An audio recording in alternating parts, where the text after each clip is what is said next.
Bonjour à toi, cher spectateur. Aujourd'hui, parlons de Jupiter, le destin de l'univers, ou Jupiter Ascending en version originale, le nouveau long métrage du frère et de la sœur Wachowski. Jupiter, alors qu'est-ce que ça raconte? Alors Jupiter Ascending, pour faire simple, c'est l'histoire de Jupiter, une jeune terrienne russe qui habite à Chicago et qui du jour au lendemain va découvrir qu'en fait elle est une reine vouée à réclamer la terre comme dû royal et à négocier avec la famille Abrasax. Une grande dynastie qui règne depuis très très longtemps sur quasiment la totalité de l'univers.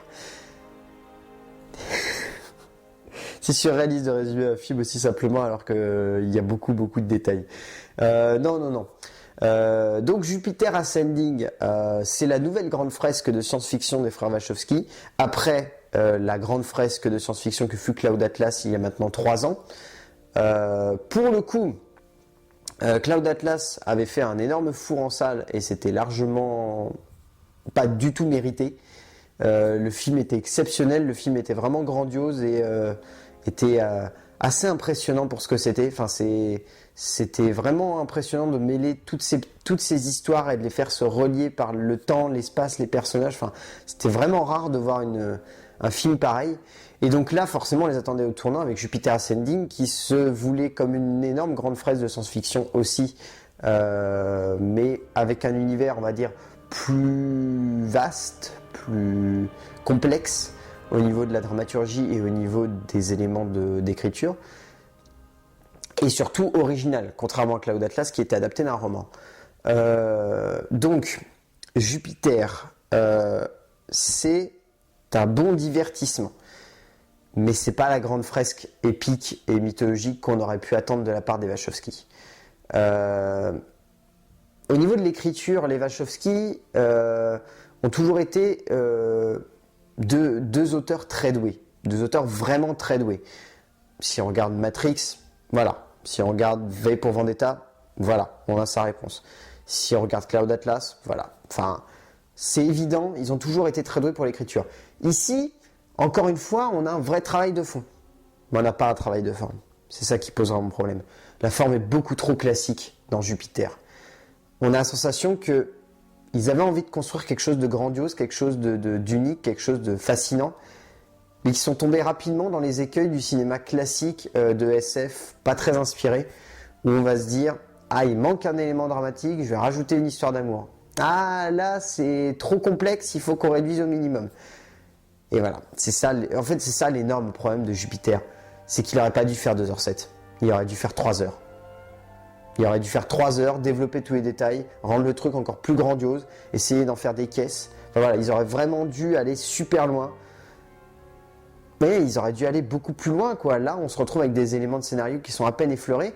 Et si on n'est pas attentif tout le long du film, il y a beaucoup d'éléments qu'on va perdre de vue, qu'on ne va pas arriver à comprendre. Et ça, c'est vraiment dramatique dans ce genre de long métrage. Parce que ce genre de film joue beaucoup sur la compréhension totale de l'histoire et de son ensemble. Et là, si on loupe une petite seconde, on est complètement perdu. On n'arrive plus à s'y retrouver. Et ça pose vraiment des problèmes au niveau de la sensibilité et de l'émotion du spectateur. Après, il y a un travail avec le personnage central au niveau du côté grandiose et au niveau du côté humain, tout simplement humaniste, qui marche bien. On a des personnages qui sont fouillés, on a des scènes d'action qui sont bien écrites, on a une guerre qui nous est montrée qui est vraiment assez saisissante. Enfin oui, on a quand même un travail, quoi, on a quand même un vrai travail. Mais après, ce travail, il se ressent pas trop dans le scénar, qui semble très pauvre. Ce travail, il se ressent dans la mise en scène des Wachowski. La mise en scène des Wachowski, là-dessus, il n'y a rien à redire, c'est d'une esthétique et d'une puissance visuelle absolument saisissante tout au long. Pendant 2 heures, on en prend plein la gueule. Esthétiquement, il est parfait ce film. On pourra peut-être être gêné par quelques fonds verts qui sont un peu mal incrustés. Ça, c'est vrai, il faut le reconnaître.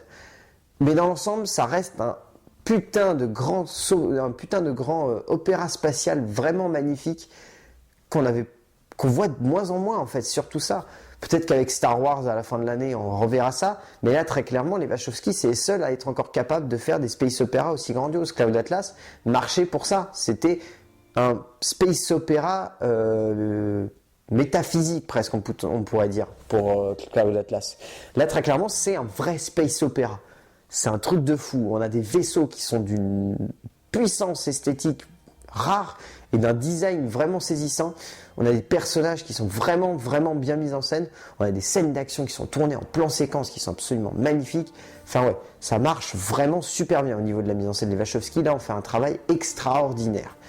Et c'est surtout ça qui rend le film très fort. Parce qu'il faut bien le reconnaître, le film ne peut pas miser sur son scénar, donc résultat, les Wachowski misent tout sur la mise en scène. Et de ce point de vue-là, ça marque l'esprit, mais alors profondément. Au niveau de la composition du casting, dans l'ensemble, c'est bien, mais il faut être réceptif au jeu des acteurs. Parce que si jamais on n'est pas réceptif, on va avoir la sensation que les acteurs surjouent. On va avoir la sensation que le film est entièrement surfait, entièrement grossi, entièrement lourdingue, alors que ça va avec le genre de surjouer un petit peu.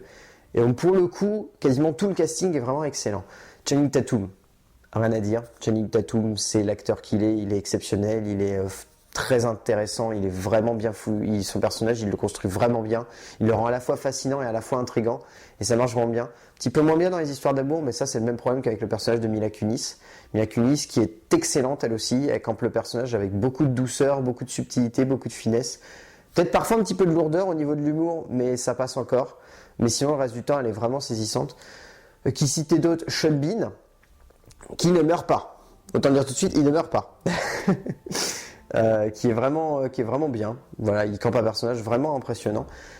Eddie Redmayne est quand même à garder en mémoire. Eddie Redmayne, qui campe l'un des frères Abrasax, qui est vraiment, vraiment, vraiment excellent, qui campe le personnage avec beaucoup de noirceur, beaucoup d'intensité, et en même temps beaucoup de mystère, et c'est certainement ça qui rend sa performance vraiment, vraiment saisissante et vraiment impressionnante, il faut le reconnaître. Donc oui, Jupiter, le dessin de l'univers, ou Jupiter Ascending, c'est un bon divertissement, qui est bien fouillé, qui est bien construit, mais qui malheureusement manque cruellement de fond et de construction dramatique et de logique, on va dire, d'écriture pour vraiment nous intéresser, même si esthétiquement il est superbe et que les acteurs sont vraiment bien. Enfin oui, on aurait aimé voir un petit peu plus de travail au niveau de l'écriture, qui est quand même d'habitude le fort des Wachowski, et là on n'en a pas, donc c'est un petit peu dommage, un petit peu décevant, il faut bien l'admettre. Mais tout de même, Jupiter Ascending, c'est quand même un film à voir en salle, pour le divertissement et parce que c'est le genre de film qui se voit surtout en salle. Et c'est ça qui fait l'expérience, c'est ça qui fait qu'on garde quand même Jupiter en mémoire. A plus!